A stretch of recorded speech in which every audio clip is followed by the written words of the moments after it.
दूसरों का भला करने से केवल लाभ ही मिलता है। यकीन ना हो तो भला को पलट कर लिख कर देख लीजिए, आपको लाभ मिल जाएगा। 94.3 माई एफएम से मैं हूं विनी आपके साथ, और चलो आज कुछ अच्छा सुनते हैं। एक महान गुरुजी की कहानी सुनाती हूँ, जिनके गुरुकुल में बहुत सारे शिष्य शिक्षा प्राप्त करने के लिए आया करते थे। राजा महाराजाओं के बच्चों से लेकर साधारण लोगों के बच्चों तक हर कोई गुरुकुल में आता था शिक्षा प्राप्त करने के लिए, एक अच्छा इंसान बनने के लिए। अभी जो शिष्य गुरुकुल में थे, आज उनकी शिक्षा का आखिरी दिन था। सब बड़े उत्साहित थे, शिक्षा खत्म कर अपने अपने घर की ओर वो जाने वाले थे। इतने में गुरुजी ने सबको आवाज दी कि सब लोग यहाँ पर एकत्रित हो जाएं। भागकर सारे शिष्य वहां पर आ गए। गुरुजी ने कहा कि आज तुम लोग इस गुरुकुल से जाने वाले हो, और मैं चाहता हूं कि जाने से पहले तुम सब एक बाधा दौड़ का हिस्सा बनो। बाधा दौड़, जिसे हम और आप हर्डल रेस कहते हैं। तो सारे शिष्य बड़े उत्साहित हुए, सबने कहा बिल्कुल हम तैयार हैं बाधा दौड़ के लिए। गुरुजी ने कहा ये एक ऐसी बाधा दौड़ होगी जिसमें तुम लोगों को कूदना पड़ेगा, उछलना पड़ेगा, कहीं पानी में से गुजरना पड़ेगा, और अंत में आपको एक कठिन सुरंग भी मिलेगी। क्या आप लोग इसके लिए तैयार हैं? सारे शिष्यों ने हाँ में जवाब दिया और बाधा दौड़ शुरू हुई। सारे शिष्य लगभग साथ साथ चल रहे थे और उन्होंने सारी बाधाओं को पार कर लिया, और अब वो उस कठिन सुरंग तक पहुंच गए। लेकिन सुरंग तक पहुंचते ही अब सारे शिष्यों का व्यवहार थोड़ा थोड़ा बदलने लगा था। हर कोई एक दूसरे को धक्का मुक्की करके आगे निकलने का प्रयास कर रहा था, क्योंकि उन्हें उस बाधा दौड़ से जीतना था।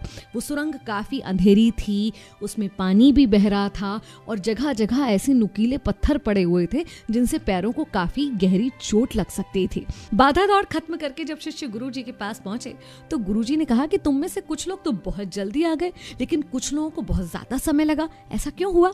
तब एक शिष्य ने उत्तर दिया कि गुरुजी, सुरंग तक तो सब कुछ ठीक था, लेकिन जैसे ही हम सुरंग में पहुंचे तो एक दूसरे से आगे निकलने की होड़ लग गई, और वहां जाकर हर कोई अलग अलग व्यवहार करने लगा। कोई एक दूसरे को धक्का देकर आगे निकल रहा था, कोई बचते बचाते धीरे धीरे आगे निकल रहा था, तो कोई सुरंग में पड़े हुए पत्थरों को अपनी जेब में रख रहा था, जिससे उसके पीछे आने वाले के पैर में वो पत्थर ना चुभे।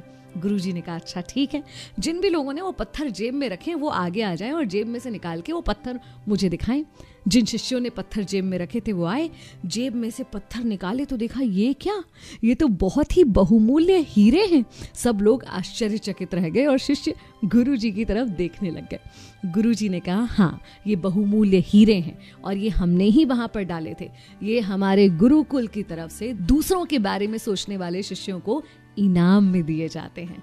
असल में ये जो बाधा दौड़ थी, ये जिंदगी की भाग दौड़ को दिखाती है, जहां भाग दौड़ में दौड़ तो सब रहे हैं, लेकिन व्यवहार सबका अलग अलग हो सकता है, और अंत में समृद्ध सिर्फ वही होता है जो इस भागम भाग में भी दूसरों के बारे में सोचता है। तो दूसरों का भला सोचना कभी मत भूलिए, और यकीन रखिए मैं अपनी कई कहानियों में बात आपको कह चुकी हूँ कि आपके अच्छे कर्म आपके पास लौट कर आते हैं। अगर आपने कभी कुछ अच्छा किया है या आपके साथ कुछ अच्छा हुआ है तो आपने इस चीज को महसूस भी किया होगा। तो अच्छा करने की राह से कभी मत डगमगाइए। 94.3 माई एफएम से मैं हूँ विनी। चलो आज कुछ अच्छा सुनते हैं।